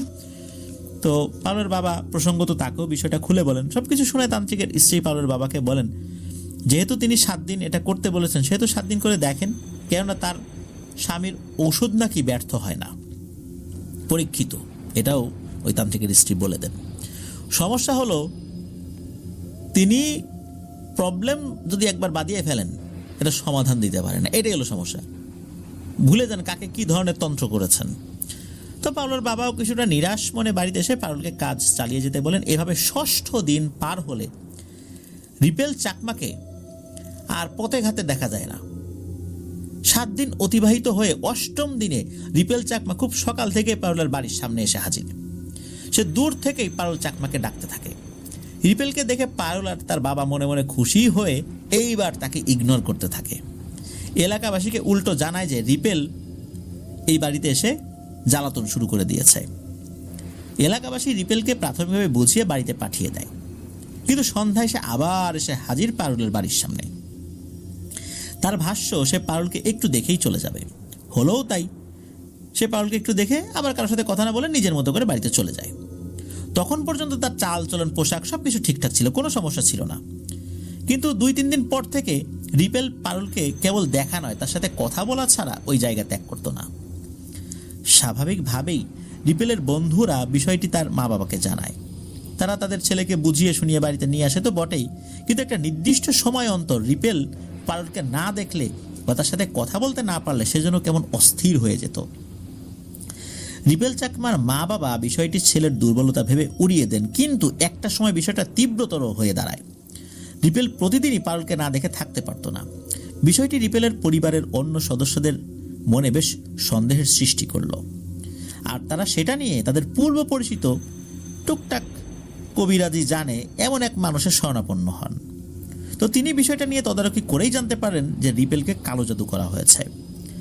রিপেলের পরিবার জীবনে প্রথম এই কালো জাদুর খপ্পরে পড়ে একটা বাজে অবস্থায় পড়েছেন এটা বুঝতে পারলেন, এবং এটা শুনে তারা ঘাবড়ে গেলেও ছেলের কথা চিন্তা করে বিষয়টা সমাধান চান ওই স্থানীয় তান্ত্রিকের কাছে। তিনি কিছু পদ্ধতি দেন এবং একটা জিনিস দেন এবং বলেন যে প্রতিদিন এই জিনিসটা পানিতে ভিজিয়ে ওইটা রিপেলকে খাওয়াতে হবে। যতদিন সে সুস্থ না হয় ততদিন এটা করেই যেতে হবে। তার কথা মতো রিপেলকে সব করা হচ্ছিল। কয়েকদিন পরে তার এই ছটফটানি ভাবটা কমে আসে। একটা নির্দিষ্ট সময় বেশ উল্লেখযোগ্যভাবেই তার উন্নতি হয়। সে আবার আগের মতোই নিজের জীবনযাপন করছিল। এদিকে তার স্বাভাবিক জীবনযাপন দেখে এটা কিন্তু আবার পারুল এবং পারুলের বাবা মা মেনে নিতে পারছিলেন না। পারুলের বাবা আবার শরণাপন্ন হন আগে সেই তান্ত্রিকের কাছে। এবার ওই তান্ত্রিককে পারুলের বাবা বেশ তুচ্ছ তাচ্ছিল্যের সুরেই বলেন, কি মিয়া, আপনার নাকি অনেক নাম ডাক, দুদিন যেতে না যেতেই তো আপনার কাজ ফিনিশ, নষ্ট। ধর মিয়া, কেমন কাজ করেন আপনি? তো এইভাবে বলছে তুচ্ছ তাচ্ছিল্যের সাথে। এর আধা মাতাল অবস্থায় পারুলের বাবার কথাগুলো বেশ মনের মধ্যে লাগে সেই তান্ত্রিকের। তিনি বেশ কিছুক্ষণ চুপ থেকে বলেন, এই বেটা যা, 2 দিন পরে আমার কাছে আসবি, দেখি কি করা যায়, যা ভাগ এখন তাড়াতাড়ি আমার সামনে থেকে। এদিকে পারুলের বাবা ফিরে আসার সময় শুধু বলেন যে আপনি না পারলে বলে দেন, আমি অন্য ব্যবস্থা করব। তখন তান্ত্রিক ধমকে সরে বলেন, এই বেটা, তোকে 2 দিন পরে আসতে বলছি না? 2 দিন পরে আয়, এখন আর আমার সাথে কথা বলিস না, আমার মেজাজ গরম করিস না, যা ভাগ। তো 2 দিন পরে পারুলের বাবা কি মনে করে, এইবার দুইটা দেশি মদের বোতল নিয়ে হাজির ওই তান্ত্রিকের কাছে। গিয়ে এক অদ্ভুত দৃশ্য দেখতে পান। তান্ত্রিক তো অধিকাংশ সময়ই এই দেশি মদ খেয়ে মাতাল অবস্থায় থাকতেন। যখন সে একদম স্বাভাবিক থাকতো তখন সে আধা মাতাল অবস্থায়, কিন্তু এবার গিয়ে দেখা গেল তান্ত্রিক একদম স্বাভাবিক, সে মাতলামি করছে না এবং সে মদও খায়নি দেখে মনে হচ্ছে। দেখা গেল সে গভীর মনোযোগ দিয়ে কি যেন করছে আর কি। তো পারুলের বাবাকে দেখে তান্ত্রিকের স্ত্রী এগিয়ে এসে বলেন, আপনি কি যেন কাজ দিয়ে গেলেন। এরপর তো সে নাওয়া খাওয়া ভুলে গেছে, এমনকি সে দেশি মদও খায় না, যেটা ছাড়া তার চলেই না। সে শুধু কাজই করে যাচ্ছে। গত 2 দিন সে শুধু চা বিস্কুট আর অল্প ভাত খেয়েছে, এছাড়া আর কিচ্ছু খায়নি। এটা নিয়ে ওটা নিয়ে কি যেন সব কাজ করে যাচ্ছে। তো পারুলের বাবার আসার বিষয়টি জানতে পেরে সেই তান্ত্রিক গম্ভীরভাবে বলেন, এক পাশে বসো, আমি আসছি। কিছুক্ষণ পরে তিনি আসলেন এবং বেশ কিছু জিনিস পারুলের বাবার হাতে দিলেন। ছোট 2 কাঠ আঠা দিয়ে একটার সাথে আর একটা চ্যাপ্টা করে লাগানো, পাটের তৈরি লম্বা সুতো দিয়ে ছাল ছাড়ানো 2 নারকেল, এটা পেঁচানো রয়েছে আর কি ওই পাটের তৈরি সুতা দিয়ে। তারপর 2 পেরেক, একটা গাছের ছাল, আর সাথে আর একটা ছোট গাছের টুকরা, আর সবশেষে 2টা সুই। তান্ত্রিক বললেন, কোনো একটা আম গাছে ওই 2 পেরেক গেথে ওই পেরেকের সাথে ওই নারকেলের সাথে যে রশি বাঁধা আছে না, সেই রশিটা নারকেল সহ ওর একটা উঁচু জায়গায় ঝুলিয়ে দিতে, আর ছোট করে 2 নারকেলেই ফুটো করে দিতে, এবং একসাথে লাগানো গাছের যে 2 টুকরো যে চ্যাপ্টা করে আঠাতে লাগানো হয়েছে, যেন ওই নারকেলের পানিগুলো ফোঁটা ফোঁটা পড়ে ওইটার উপরে, এরকম একটা ব্যবস্থা করতে। প্রতিদিন ওই গাছের ছালে, যে একটা গাছের ছাল দেওয়া হয়েছে আর একটা ছোট গাছের টুকরা দেওয়া হয়েছে বা একটা কাঠের টুকরা, বোঝা যাচ্ছে একটা ছোট গাছ, এটাকে কেটে একটা টুকরো করা হয়েছে আর কি। তো ওই ছালে যেন ওই টুকরা দিয়ে যেন ঘষতে থাকে। পারুল যখনই সময় পাবে তখনই যেন এই কাজটা করে। রিপেল যখন পারুলের কাছে আসবে তখন ওই সুই দিয়ে ওই রিপেলের 2 হাতের 2 কনিষ্ঠ আঙ্গুল, যেটাকে আমরা অনেকে কেনি আঙ্গুলি বলি, তো ওই কনিষ্ঠ আঙ্গুল থেকে রক্ত নিয়ে পুনরায় সেই তান্ত্রিকের কাছে যেন এনে দেয় সেই রক্তটা। এরপর বাকি কাজ কি করতে হবে সে পরে জানিয়ে দেবে। পারুলের বাবা তান্ত্রিকের কথাগুলো শুনে তাকে মদের বোতল দুটো এগিয়ে দেয়। এই মদ প্রিয় লোকটা সে জীবনে প্রথমবারের মতো মদ নিতে অস্বীকৃতি জানায়। সে বলে, কাজ হোক তারপর নেব, যাও এগুলো নিয়ে যাও। তো পারুলের বাবা অনেক জোর করেই তান্ত্রিকের বাড়িতে মদের বোতল দুটো রেখে চলে আসেন। পারুলকে সবকিছু বুঝিয়ে বলেন। পারুলও নিজেও কাজ শুরু করে দেন, কেবল অপেক্ষা কাজ হওয়ার। 3 দিনের মাথায় বেচারা রিপেল চাকমা হাজির পারুলের বাড়িতে। এবার আর তাকে কোনোভাবেই তার বাড়িতে ফিরিয়ে নেওয়া সম্ভব হচ্ছিল না। এদিকে রিপেলের পরিবারের সাথে বেশ বাগবিতণ্ডায় জড়িয়ে পড়ে পারুলের পরিবার। একে অপরকে দোষারোপ করতে থাকে। বাগবিতণ্ডার এক পর্যায়ে হাতাহাতি শুরু হয়ে যায়, কিন্তু ফলাফল শূন্য। রিপেলকে কোনোভাবেই পারুলের বাড়ি থেকে আনা সম্ভব হচ্ছিল না।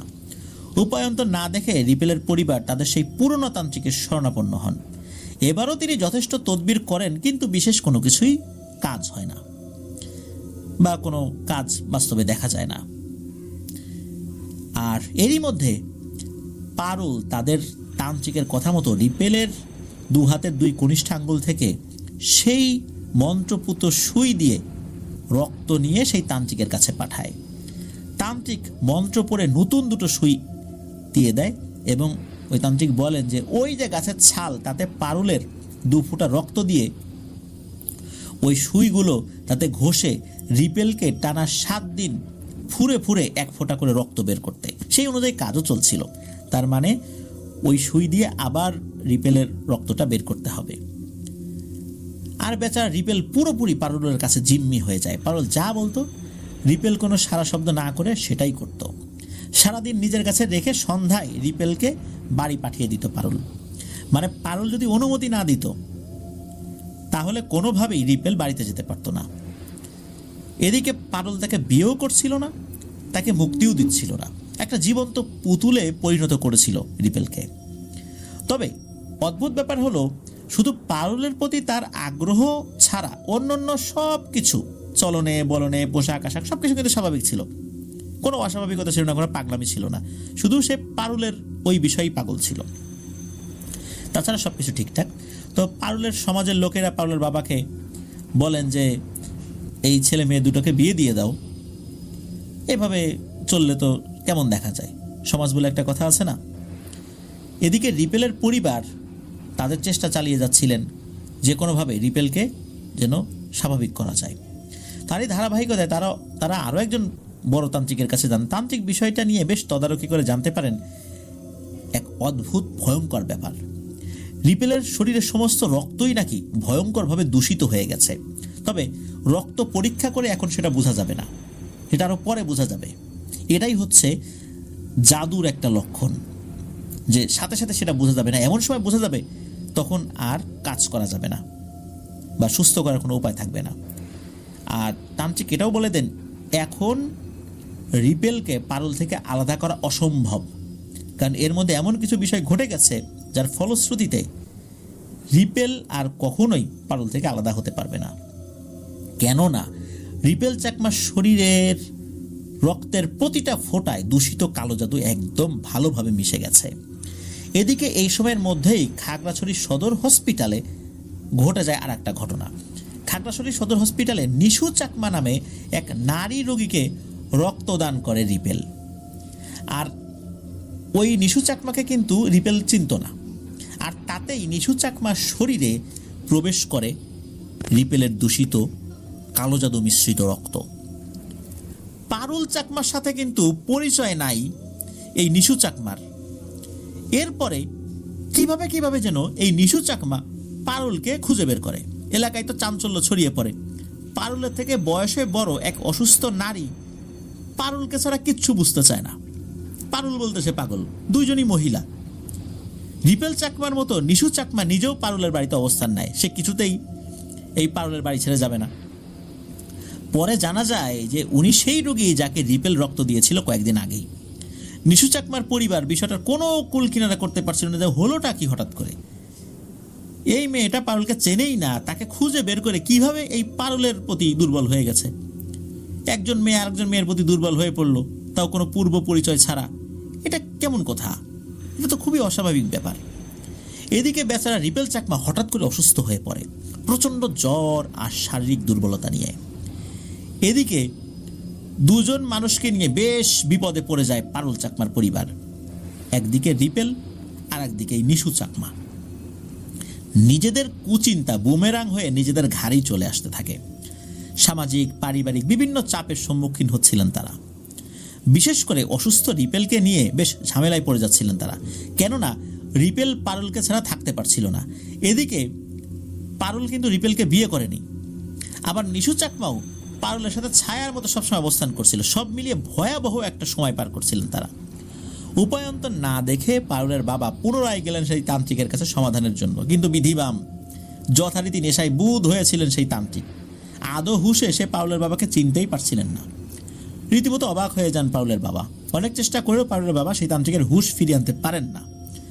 পরে তান্ত্রিকের স্ত্রীকে সবকিছু খুলে বলেন তিনি। তান্ত্রিকের স্ত্রী পারুলের বাবাকে বলেন যে তার স্বামী এরকমই, আমি তো আগেই আপনাকে সতর্ক করছিলাম যে আমার স্বামী প্রত্যেকটা কাজ করতে গিয়ে একটা ঝামেলা বাঁধায়, আর এই ঝামেলা সে সমাধান করতে পারে না, কারণ তার তো মনেই থাকে না সে কোন পদ্ধতিতে কাজটা করছে, সমাধান করবে কিভাবে। যেহেতু সমস্যাটা মারাত্মক, সেই কারণে তার স্বামীর হুঁশ ফিরলে তিনি সর্বোচ্চ চেষ্টা করবেন, এই কথাটা তিনি পারুলের বাবাকে বলেন। এদিকে হাসপাতালে ভর্তি হতে হয় রিপেলকে। বিয়ে না করেও সর্বক্ষণ রিপেলের সাথেই থাকতে হচ্ছিল পারুলকে। সাথে নিশু চাকমাও ছায়ার মতো লেগে আছে। কি একটা ভয়ঙ্কর ব্যাপার! রিপেলের জীবন নরক বানাতে গিয়ে পারুল নিজেই নিজের জীবনকে একদম নরক বানিয়ে ফেলেছে। ওই রিপেলের কাছ থেকে সে সরতে পারে না, রিপেল চিৎকার চেঁচামেচি শুরু করে, আবার সাথে লেগে আছে আর এক মহিলা নিশু চাকমা। এ কেমন এক আজব সমস্যা! এবার আইনি ঝামেলায় জড়িয়ে পড়ে তারা। থানায় ডায়েরি করেন রিপেলের পরিবার। তদন্ত অফিসার রিপেলের সাথে কথা বলে রিপেলের পরিবারকে ফিরিয়ে দেন, কেননা পুলিশ কর্মকর্তার কাছে গিয়ে তারা এই কালো জাদুর কথা বলেছে। এখন আইনে কি এই বিষয়গুলো চলে? নিশ্চয়ই না। এদিকে রিপেল পারুলের বিরুদ্ধে কোনো অ্যাকশানে যেতে নারাজ। এটা যখন ওই পুলিশ কর্মকর্তা জানতে পারলেন, কথা বললেন রিপেলের সাথে, এমনকি লিখিত স্টেটমেন্ট নিলেন যে পারুলের বিরুদ্ধে রিপেল কোনো অভিযোগ করবে না, এরপরে তো আর কোনো কথা থাকে না, কারণ তাদের প্রত্যেকের বয়সই 18 বছর প্লাস হয়ে গেছে। এখন তো এটা তো আর চলে না। কোনো আইনি ঝামেলায় আসলে ফেলা যায় নাই পারুলের পরিবারকে। শেষ পর্যন্ত চেষ্টা করেছিলেন রিপেলের পরিবার, কিন্তু সেটা হয়নি। তো ঘটনার তীব্রতা দেখে পারুলের বাবা পুনরায় গেলেন সেই তান্ত্রিকের কাছে। দুর্ভাগ্য যে আজ তিনি বাড়িতেই নেই। পরে তার স্ত্রীর সাথে কথা বলে জানা গেছে তান্ত্রিকের স্ত্রী তান্ত্রিকের হুঁশ ফিরলে তাকে সব কিছু খুলে বলেন, কিন্তু তার স্বামী উত্তর দেয় যে তার তো এত কিছু মনে নাই, যেটা সবসময় হয় আর কি। তো বাড়ি থেকে বেরিয়ে যে কোথায় গেছেন তার কোনো খোঁজ খবর নেই। মাথায় আকাশ ভেঙে পড়ে পারুলের বাবার। তবুও তিনি সেই তান্ত্রিককে যথাসাধ্য খুঁজে বের করার চেষ্টা করেন। নিজের জানাশোনা সবাইকে অনুরোধ করেন তাকে খুঁজে দিতে, কিন্তু যে বা যারা সেই তান্ত্রিককে চিনতেন তারা অনেকটাই নিশ্চিত ছিলেন যে তাকে খুঁজে পাওয়া গেলেও এর কোনো সমাধান হবে না। খুঁজতে পাওয়া যাবেই, তার ফ্যামিলি এখানে আসবেই, তো মাঝে মাঝে এরকম 3-4 দিনের জন্য হাওয়া হয়ে যায়, আবার চলেও আসে, কিন্তু এই তান্ত্রিক তো নিজের কাজ মনে রাখতে পারেন না, এজন্য সমাধানও হবে না। এদিকে রিপেল চাকমার শারীরিক অবনতি হচ্ছিল। তাকে চট্টগ্রাম মেডিকেল কলেজ হসপিটালে পাঠানোর সিদ্ধান্ত নেওয়া হয়। বিভিন্ন পরীক্ষা নিরীক্ষা করে শেষ পর্যন্ত জানা যায় শরীরে নতুন করে রক্ত উৎপন্ন হচ্ছে না। কোনো এক অজানা কারণে হঠাৎ করেই এক জটিল রোগে আক্রান্ত হয় সে। কিন্তু অজানা কারণ তো না, কারণ তো অবশ্যই রয়েছে। এদিকে পারুল চাকমা নিজেও শান্তিতে ছিল না। একটা সময় চিকিৎসকরা পরামর্শ দেন যতদিন রিপেল চাকমা বেঁচে থাকবেন ততদিন তাকে রক্ত সঞ্চালন করেই বেঁচে থাকতে হবে। এভাবেই নির্দিষ্ট সময় পরে রিপেলকে রক্ত দিয়ে বাঁচিয়ে রাখা হয়। কিন্তু মূল সমস্যা হয় পারুল চাকমার প্রতি নিশু চাকমার আকর্ষণ কোনোভাবেই কমানো যাচ্ছিল না।